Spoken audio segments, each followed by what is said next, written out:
ಜಿಲ್ಲಾ ಪೊಲೀಸ್ ಇಲಾಖೆಯ ವತಿಯಿಂದ ಪೊಲೀಸ್ ಹುತಾತ್ಮರ ದಿನಾಚರಣೆಯನ್ನು ಚಾಮರಾಜನಗರದ ಡಿಎಆರ್ ಕವಾಯತು ಮೈದಾನದಲ್ಲಿ ಹಮ್ಮಿಕೊಳ್ಳಲಾಗಿತ್ತು. ಕಾರ್ಯಕ್ರಮವನ್ನು ಉದ್ದೇಶಿಸಿ ನ್ಯಾಯಾಧೀಶರಾದ ಜಿ ಪ್ರಭಾವತಿ ಮಾತನಾಡಿ ಪೊಲೀಸ್ ಇಲಾಖೆಯ ಕಾರ್ಯವೈಖರಿಯನ್ನು ಶ್ಲಾಘಿಸಿದರು. ಜನರು ನೆಮ್ಮದಿಯ ಜೀವನ ಸಾಗಿಸಲು ಪೊಲೀಸರ ಕೊಡುಗೆ ಅನನ್ಯವಾದದ್ದು. ಜನರ ಜೀವನ ಮತ್ತು ಆಸ್ತಿಪಾಸ್ತಿ ರಕ್ಷಣೆ ಹಾಗೂ ದೇಶದ ರಕ್ಷಣೆಗೆ ಪ್ರತಿ ನಿಮಿಷಕ್ಕೂ ಕಾಲ್ತುದಿಯಲ್ಲಿ ನಿಂತು ಕಾರ್ಯನಿರ್ವಹಿಸುತ್ತಿರುವ ಪೊಲೀಸರ ಕಾರ್ಯ ಸ್ಮರಣೀಯ ಎಂದು ತಿಳಿಸಿದ್ದಾರೆ. ಇನ್ನು ಇದೇ ವೇಳೆ ಪ್ರಧಾನ ಮತ್ತು ಜಿಲ್ಲಾ ಸತ್ರ ನ್ಯಾಯಾಧೀಶರಾದ Prabhavati, SP doctor Kavitha, ASP Shashidhar, ADC Javaregowda, ಅರಣ್ಯಾಧಿಕಾರಿ ಭಾಸ್ಕರ್ ಬಿ, ಪತ್ರಕರ್ತ ಜಿ ಬಂಗಾರು ಸೇರಿದಂತೆ ಇನ್ನಿತರ ಗಣ್ಯರು ಹುತಾತ್ಮರಿಗೆ ನಮನವನ್ನು ಸಲ್ಲಿಸಿ ಗೌರವಿಸಿದರು. ಇನ್ನು ಕಾರ್ಯಕ್ರಮದಲ್ಲಿ 3 ಸುತ್ತು ಗುಂಡು ಹಾರಿಸುವ ಮೂಲಕ ಪೊಲೀಸ್ ಅಧಿಕಾರಿ ಹಾಗೂ ಸಿಬ್ಬಂದಿಗಳಿಂದ ಹುತಾತ್ಮರಿಗೆ ಗೌರವ ಸಮರ್ಪಿಸಲಾಯಿತು.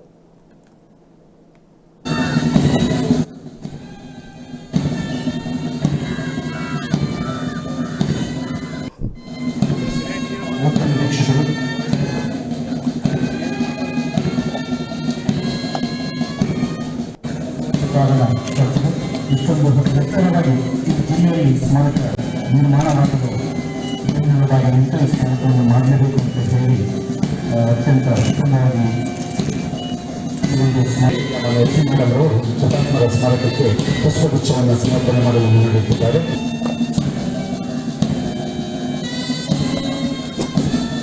ಸಿಬ್ಬಂದಿಗಳನ್ನು ನೆನಪು ಮಾಡಿಕೊಳ್ಳುವಂಥ ಒಂದು ದಿನ ಮತ್ತು ಈ ಸಮಯ ಇದು ಇತಿಹಾಸದಲ್ಲೇ ಒಂದು ರೀತಿಯಲ್ಲಿ ಇರಬೇಕು ಅನ್ನೋ ದಿನಗಳ ಕಾಲ ನಾವು ಅವರ ಬಗ್ಗೆ ಯೋಚನೆ ಮಾಡಿ ಬಿಡುವಂಥದ್ದಲ್ಲ. ಯಾಕೆಂದರೆ ಈ ಚಾಮರಾಜನಗರದಲ್ಲಿ ತುಂಬ ರೀತಿಯಲ್ಲಿ ನೋಡಿದ್ರೆ ಇಲ್ಲಿ ದೊಡ್ಡ ಫಾರೆಸ್ಟ್ ಇದೆ, ಅರಣ್ಯ ಇದೆ, ಮತ್ತು ಅದರಲ್ಲಿ ಇರುವಂಥ ವನ್ಯ ಮೃಗಗಳು ಅವನ್ನೆಲ್ಲ ಕಾಪಾಡೋ ಒಂದು ಜವಾಬ್ದಾರಿ ಫಾರೆಸ್ಟ್ ಡಿಪಾರ್ಟ್ಮೆಂಟ್, ಮತ್ತು ನಾಡಿನಲ್ಲಿ ಕಷ್ಟ ಸುಖಗಳು ಮತ್ತು ಸಮಸ್ಯೆಯಲ್ಲಿರುವಂಥ ವ್ಯಕ್ತಿಗಳನ್ನು ಕಾಪಾಡುವಂಥ ಒಂದು ಇಲಾಖೆ ಅಂದರೆ ಪೊಲೀಸ್ ಇಲಾಖೆ.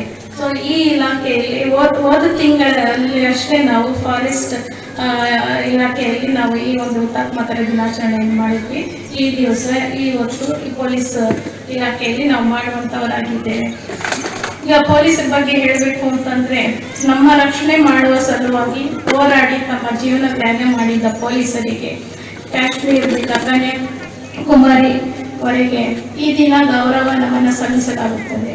1959ರಲ್ಲಿ ಚೀನಾ ಪಡೆಗಳೊಂದಿಗೆ ನಡೆದ ಹೋರಾಟದಲ್ಲಿ ತಮ್ಮ ಜೀವನ ತ್ಯಾಗ ಮಾಡಿದ ಪೊಲೀಸರನ್ನು ಸ್ಮರಿಸುವ ಈ ದಿನ ಹುತಾತ್ಮರ ದಿನವಾಗಿ ಆಚರಿಸಲಾಗುತ್ತದೆ.